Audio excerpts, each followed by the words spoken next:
There is no dimension in your life, according to Proverbs, that isn't deeply and comprehensively and expansively spiritual.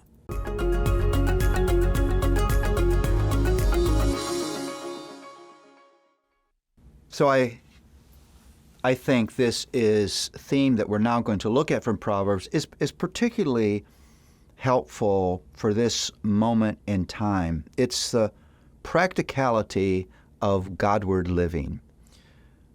I think we have a massive cultural problem, yes, even in the church. We live with this spiritual, secular dichotomy in our lives. That dichotomy is assumed by way more believers than you may think. It says this, that spiritual things belong to the Lord. That's church. That's my tithe. That's ministry. That's fellowship with other believers. That's devotion. And everything else is secular. What the Proverbs would confront us with is that everything is spiritual. God makes a claim on everything in my life. Everything demonstrates the condition of my heart. Everything points to whether I am serving God or serving myself. There is no dimension in your life, according to Proverbs, that isn't deeply and comprehensively and expansively spiritual. All of life is spiritual. You have no secular dimension in your life. Whether it's family or money or sexuality or your talk or your business or your possessions or justice or wealth or government, every dimension that you find yourself in is deeply spiritual. And so the Godward life is lived out in all of those dimensions of your life. Your godliness, your spirituality is not just lived out on Sunday morning. It's not just lived out in moments of devotion.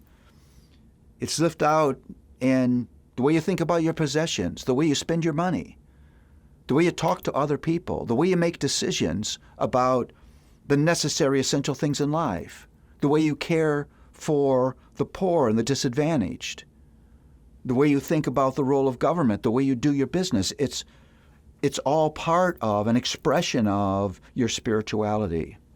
The Godward life, according to Proverbs, is worshipful and obedient and submissive and wise and generous and just and merciful and righteous and faithful and committed to work and pure. And those character qualities, again, are lived out in all of those dimensions of your life. I'm afraid you'd ask many believers, do you have a desire to serve the Lord? And they would think right away, well, maybe I should do some ministry at my church.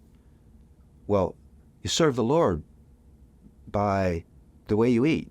You serve the Lord by the way you respond to your neighbor. You serve the Lord by what you do with the money that's in your pocket. You serve the Lord everywhere, or you don't. And it's sad when we give the Lord this narrow religious dimension of our lives and we claim everything else belongs to us to do with it as we will.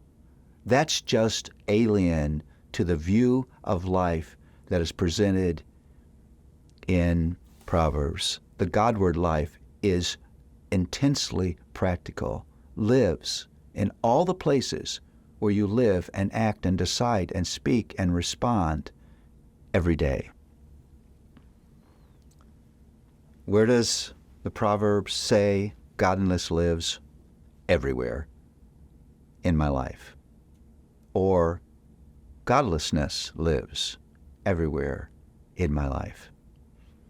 That's why Jesus said, if you want to follow me, deny yourself and take up a cross and follow me. You give me your life. That's godliness. And that is powerfully depicted in the wonderful practicality that's presented to us in Proverbs.